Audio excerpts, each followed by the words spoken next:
ओम शुक्लांबरधरं विष्णुं सुवर्णं चतुर्भुजम्। ओम ततो युद्धपरिश्रान्तं समरे चिन्तया स्थितं रावणं चाग्रतो दृष्ट्वा युद्धाय समुपस्थितम्। दैवतैश्च समागम्य द्रष्टुमभाग्यतोरणम् उपागम्याब्रवीद् रामम् अगस्त्यो भगवान् ऋषिः। राम राम महाबाहो शृणु गुह्यं सनातनम् येन सर्वा नरीन् वत्स समरे विजयिष्यसि। आदित्यहृदयं पुण्यं सर्वशत्रुविनाशनम् जयावहं जपे नित्यम् अक्षय्यं परमं शिवम्। सर्वमङ्गलमाङ्गल्यं सर्वपापप्रणाशनं चिन्ताशोकप्रशमनम् आयुर्वर्धनम् उत्तमम्।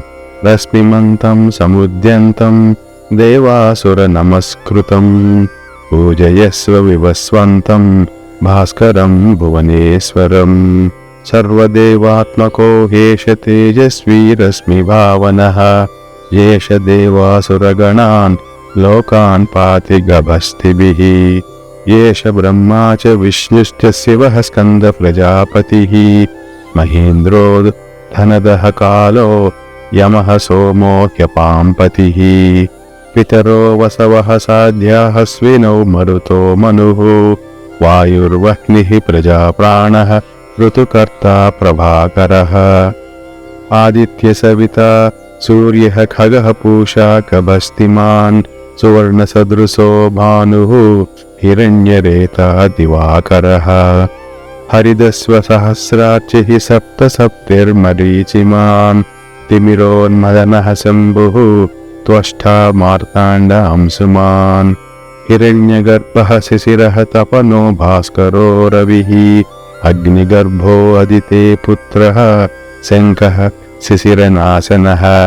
व्योमनादस्तमो वेदी ऋग्यजुहुसामपारगः घनवृष्टिरपां मित्रः विन्द्यवीदीप्लवङ्गमः। अतपीमण्डलिमृत्युः पिङ्गलः सर्वतापनः कविर्विश्वो महातेज रक्तः सर्वभवोद्भवः। नक्षत्रग्रहताराणाम् अधिपो विश्वभावनः तेजसामपि तेजस्वी द्वादशात्म नमोऽस्तु ते। नमः पूर्वाय गिरये पश्चिमायाद्रये नमः ज्योतिर्गणानां पतये दिनाधिपतये नमः। जयाय जयभद्राय हर्यस्वाय नमो नमः। नमो नमः सहस्रांशो आदित्याय नमो नमः। नम उग्राय वीराय सारंगाय नमो नमः। नमः पद्मप्रबोधाय मार्ताण्डाय नमो नमः।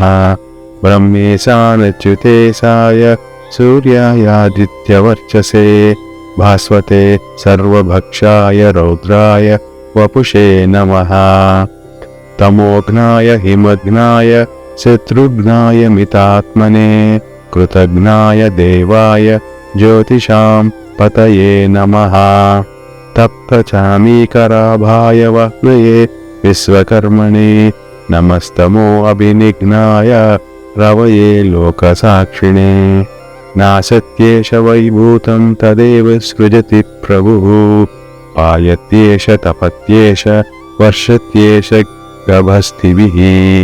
येष सुप्तेषु जागर्ति भूतेषु परिनिष्ठितः येष एवाग्निहोत्रं च फलं चैवाग्निहोत्रिणां वेदाश्च क्रतवश्चैव क्रतूनां फलमेव च। यानि कृत्यानि लोकेषु सर्व एष रविः प्रभुः।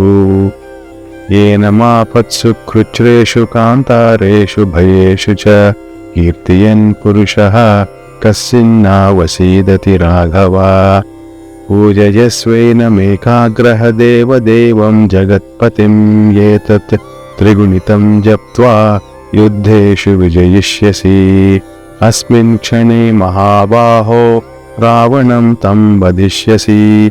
एवमुक्त्वा तदागस्त्यो जगाम च यथागतम्।